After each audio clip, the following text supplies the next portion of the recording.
नमस्कार दोस्तों, आपका स्वागत है मेरे YouTube चैनल के अंदर जिसका नाम है पॉलिटिक्स अड्डा फॉर यू। और आज मैं आपके सामने लेकर आया हूँ सहारनपुर लोकसभा के बारे में एनालिसिस।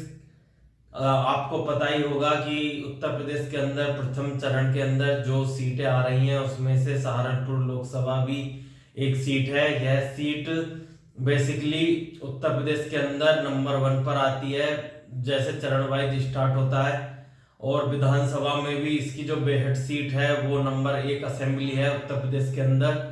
तो अभी क्या हुआ है, जब से समाजवादी पार्टी और कांग्रेस का गठबंधन उत्तर प्रदेश में हुआ है तब से इस सीट पर मुकाबला काफी रोचक हो गया है। उस रोचक मुकाबले की सबसे बड़ी वजह है इमरान मसूद का कांग्रेस पार्टी से लड़ना, क्योंकि यहाँ पर पहले से ही समाजवादी पार्टी और कांग्रेस काफी मजबूत रही है। यहाँ से समाजवादी पार्टी में काजी रशीद मसूद एक काफी बड़ा नाम थे, उन्हीं के भतीजे हैं इमरान मसूद जो 2-3 बार विधायक भी रहे हैं कांग्रेस के टिकट पर और काफी कद्दावर नेता माने जाते हैं मुस्लिमों के बीच। जब से कांग्रेस पार्टी ने उन्हें टिकट दिया है तब से कहीं ना कहीं एक चीज है कि सहारनपुर में भारतीय जनता पार्टी के लिए मुकाबला बिल्कुल भी आसान होने वाला नहीं है।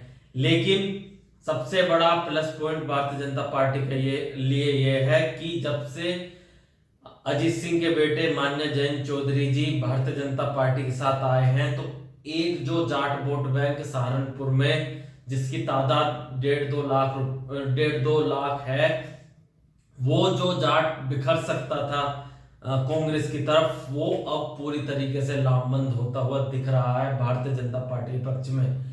तो अगर मैं इस सीट की बात करूं तो यहाँ पर पहले समाजवादी पार्टी भी जीती है, बसपा से यहाँ से भी चुनाव जीते हैं। 2009 के अंदर यहाँ से बसपा चुनाव जीती थी, जगदीश राणा यहाँ से एमपी बने थे।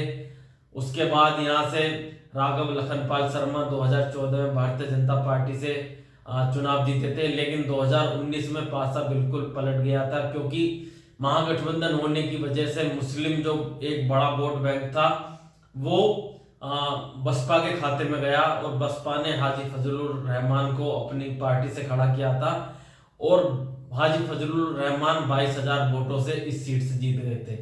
लेकिन अभी के जो समीकरण है उसके अंदर मैं बात करूं तो अभी यहां से राघव लखनपाल सिंह भारतीय जनता पार्टी के प्रत्याशी हैं। दूसरे नंबर पर कांग्रेस पार्टी तरफ से इमरान मसूद प्रत्याशी हैं, जबकि बसपा ने यहां से माजिद अली एक मुस्लिम प्रत्याशी उतारा है। अब यह जो सीट है वो पूरी तरीके से डिपेंड हो गई है कि मुकाबला तो कांग्रेस और भारतीय जनता पार्टी के बीच साफ साफ दिखाई दे रहा है, क्योंकि समाजवादी पार्टी से जो इंटैक्ट एक मुस्लिम वोट है वो कांग्रेस के साथ बिल्कुल 100% जाएगा। लेकिन सबसे बड़ी बात है, अगर माजिद अली यहाँ पर 1.5 से 2 लाख वोट अगर काट देते हैं तब कहीं ना कहीं मुकाबला भारतीय जनता पार्टी की तरफ 100% जाता हुआ दिखता है। लेकिन अगर मैं इस लोकसभा क्षेत्र की बात करूं तो इसके अंदर 5 विधानसभा हैं। बेहट जहां से उमर अली खान समाजवादी पार्टी के विधायक हैं, जबकि सहारनपुर नगर से राजीव गुम्बर भारतीय जनता पार्टी के विधायक हैं। सहारनपुर से आसू मलिक जो समाजवादी पार्टी के विधायक हैं। देवबंद से ब्रजेश सिंह जो बीजेपी के विधायक हैं और रामपुर मणिहरन से देवेंद्र कुमारनी। तो इस विधानसभा 2022 के इलेक्शन से ये चीज साफ दिखती है कि भारतीय जनता पार्टी इस लोकसभा के अंदर मजबूत तो है क्योंकि उसके 3 विधायक हैं और वह लगातार जीतती भी रही है। लेकिन सबसे बड़ी बात यह निकल कर आती है कि अगर मुस्लिम वोट पूरी तरीके से इमरान मसूद के साथ लामबंद होता हुआ दिखा, जैसा कि 2014 में उनके साथ हुआ था जब उन्होंने नरेंद्र मोदी पर अमर्यादित टिप्पणी की थी, उसके बाद पूरा मुस्लिम वोट उनकी तरफ चला गया और जो बसपा के प्रत्याशी थे वो कहीं ना कहीं तीसरे नंबर पर खिसक गए और इसी वजह से इमरान मसूद को वहां 4 लाख से ज्यादा वोट मिले। तो इमरान मसूद का अपना एक जबरदस्त वोट बैंक है सहारनपुर के अंदर और वो काफी मजबूती से चुनाव लड़ रहे हैं। लेकिन सबसे बड़ी बात यही निकल कर आती है, जैसे कि 2019 के चुनाव में बसपा को यहाँ 5,14,000 वोट मिले, जबकि बीजेपी को 4,91,000 वोट मिले। तो बीजेपी यहाँ से 22,000 से हार गई। और जबकि 2014 की बात करूं तो बीजेपी को यहाँ से 4,72,000 वोट मिले, और कांग्रेस से जो इमरान मसूद लड़ रहे थे उन्हें 4,07,000 वोट मिले, जबकि सपा को यहाँ से 52,000 वोट मिले। अगर मैं ये 52 और कांग्रेस के 4,07,000 वोट जोड़ दूं तो यह संख्या कहीं ना कहीं 4,59,000 हो जाती है, जो कि बीजेपी से मात्र 13,000 कम है। तो सबसे बड़ी बात यह है कि माजिद अली का मुस्लिम वोटों को काटना ही राघव लखनपाल के विजय का सूत्रधार बनेगा। तो यह सीट कांटे के मुकाबले में फंसी हुई है, लेकिन फिर भी एज भारतीय जनता पार्टी को ही है, क्योंकि भारतीय जनता पार्टी का यहाँ पर काफी मजबूत संगठन है, और राघव लखनपाल ने हारने के बावजूद जिस तरीके से काम किया है उस वजह से यह सीट भारतीय जनता पार्टी की तरफ जाती हुई दिख रही है।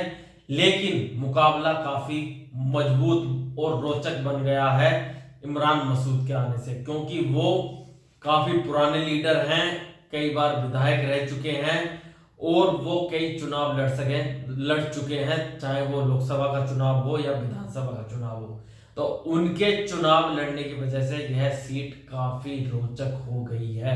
अब देखना होगा कि 4 जून को क्या नतीजे रहते हैं, लेकिन मेरा एनालिसिस यही है कि यह सीट भारतीय जनता पार्टी की तरफ जाती हुई दिख रही है, लेकिन मार्जिन 50,000 से ज्यादा नहीं होगा, और यह सीट एक कड़े मुकाबले में भी फंस सकती है। इस चीज की भी पूरी संभावना है, अगर मुस्लिम वोट पूरी तरीके से लामबंद होता हुआ दिखा इमरान मसूद की तरफ। तो अब 4 जून को ही मेन बात पता चलेगी। मैंने अपना एनालिसिस दे दिया है, बाकी मेरा यही मानना है अगर जीत हार होती है तो ज्यादा बड़ी जीत हार इस सीट पर नहीं होगी, 50,000 और 1 लाख के बीच का वही मार्जिन रहेगा, लेकिन एज भारतीय जनता पार्टी को साफ साफ दिखाई देता है। जय हिंद, जय भारत।